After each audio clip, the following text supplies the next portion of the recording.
بیافشو قطره اشک کی من نستم خریدارش، بیا بر ذره اخلاص کی دریا کردنش با من. بیافشو قطره اشک کی من نستم خریدارش، بیا بر ذره اخلاص کی دریا کردنش با من. السلام علیکم و رحمت الله و برکاته. در همه حدیث ها نظر میکنید که آیا نبی صلی الله علیه و سلم از دیگر مردها فرق داشت؟ آیا قوتش چقدر بگیم که نبی صلی الله علیه و سلم از زیاد بدن یا نه؟ در حقیقت در حدیث ها صراحتا بعضی صحابه میفرمایند که نبی صلی الله علیه و سلم قوتی 9 مرد یا که قوتی 11 مرد داشتند. و در دیگر روایت و دیگر خلق گفتگی هستند که در حقیقت پیامبر خدا صلی الله علیه و سلم حتی در خندق، حالت کندن خندق دا بگیم، همونجا هم بگیم صحابه وقتی که قوت چون رسید در یک سنگ کلانی، نبی صلی الله علیه و سلم به یک ضربه زدن او سنگ دو پاره شد. و دیگری که هست حضرت انس هست والله اعلم خطا نکنیم اگر اونم روایت میکنه که قوتی 9 مرد داشتن یا که 11 مرد داشتن. در حقیقت نبی صلی الله علیه و سلم قوت داشتن، اما با همه قوتی داشتشون در حدود الله و در دین الله و با عدل با همروی همه نفرها معامله میکرد. اینجا آمدگی است که حدیث روایت بخاری هست، میفرماید یک مردی نبی صلی الله علیه و سلم به قرض داده بود.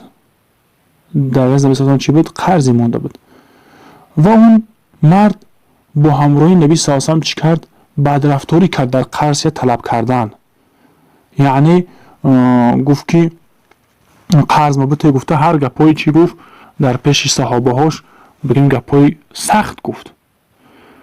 اما نبی صلی الله علیه و سلم در مقابله این بگیم که قوت داشتن و میتونستن که بگیم که اونها را اگر قوت نشان بدن، اما نکردن.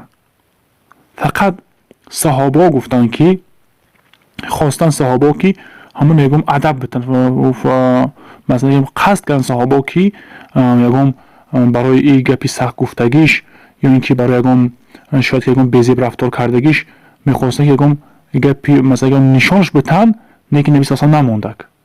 در اینجا روایت میگه که ان رجلا تقاضى رسول الله صلی الله علیه و سلم، هم خبرین بدرفتار مثلا که طلب قرض کرد و فاغلظ له و بسیار بدرفتاری کرد با نبی صلی الله علیه و سلم.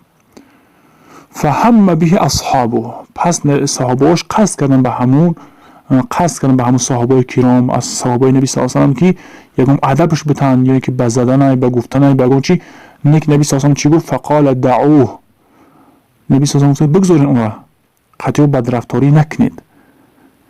فإن لصاحب الحق مقالا، پس بیشک برای صاحب حق مقال هست، یعنی حجت است و قول است و طلب است و چی قرض باشد چی اجاره باشد دیگر چی که باشد حق دارد بگذارنش، چون که صاحب حق که هست هیچ نگین.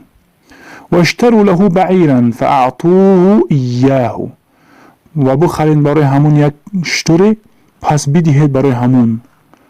و قال و گفتن که لا نجد الا افضل من سنی، گفتن که نمیابیم، گفتن مثل شتری که اون داده بود مگر از چی؟ از اون بهتر میابیم. من سنی گفته همون شتری که مثلا که اون داده بود بگیم. قال اشتروه فاعطوه ایاه، نبی صلی الله علیه و بخرید همونا فاعطوه ایاه پس بدهید برای همون. فإن خیرکم احسنکم قضاء، پس بیشک بهتری شما کی است؟ احسنکم قضاء، خوب اگر قضا کندنی که هم قرضش باشه که چیزش باشه حق اون مرد بدهد.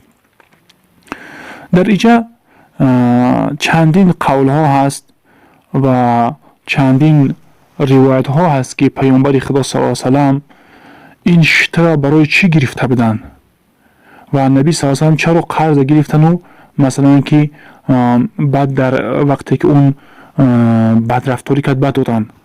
این است که نبی صلی الله علیه و سلم یکم برای خودشون گرفتگی نبود اون شتره و دیگر که هست اون شتر برای بعضی صاحب های صدقه، برای فقیرها او را گرفته صدقه کرده بود. این چون روایت از ابن عبدالبر میگه که ظاهر نشد از برای من در همین مسئله که برای چی نبی صلی الله علیه و آله گرفته بود، مگر این که هست به سبب همین قرض گرفتن نبی صلی الله علیه و آله برای بعضی محتاجین گرفته که بدن، برای بعضی محتاجین گرفته در اونها چی کرده بودن؟ صرف کرده بودن. میگه به همین خاطر نبی صلی الله علیه و آله در این حالت قرضدار بودن. و اگر نه، اگر برای خودشان میشید هر آینه نمی گرفتن. و دیگر که از این مردی که بد رفتاری کرد، شراح حدیث میفرمایند که این کافر بود و بعضی میگن یهود بود، اما اون بالاخره که یک اعرابی بود که بد رفتار بود که با نبی صلی الله علیه و آله چی بد رفتاری کرد، اما نبی صلی الله علیه و آله صحابه‌اش نگذاشتن که با اون بد رفتاری کند و اون یگون چی بگن یا که بزنن یا که یگون حقش پایمال کنن. اما نبی صلی الله علیه و آله به عوض این گفتن که شما یک شتر بخواین، اگر که از شتر او بهتر هم یافتین بگیریم بتینشید تا اینکه همه راضی باشد و از اینجا برود. مثلا از اینجا چندین خصلت ها هست. یکم نبی صلی الله علیه و آله قوت چون میرسید، قدرت داشتن، اما تکبری نکردن و خاکساری کردن، چون که از اون صاحب حق بود. و دیگر که از صحابه ها ادب رعایت کرده در نزد نبی صلی الله علیه و آله، اون مرد لطوکوب نکردن اگر نمیتونستن که اون لطوکوب کنن. و سیم این است که نبی صلی الله علیه و آله وقتی که اون که قرض داده بود خوبی کرده بود، این بگیم خوبتر برگرداند و تا اینکه همون چی کند راضی باشد. از اینجا فهمیده می شود که در مسئله ای اگر حیوان قرض بگیری آیا درست است یا نه، در این چندین خلاف ها هست. و امام طحاوی رحمه الله می فرماید که در حیوان اگر که قرض بگیرد مثل همون یافتن که مشکل هست، او قرض نگیرد. در مسئله پول چند سو میگرفتی باید همون خیلی بر بگردونی. نزد جمهور اتفاق است که زیاد بتی ریبا میشه در قرض، هم چند که گرفتی هم خیلی باید بر بگردونی. اما در مسئله حیوان بسیار خلاف است. قول راجح هم همین است که باید حیوان قرض نگیری که با مثل او یافته و برگردوندن مشکل هست.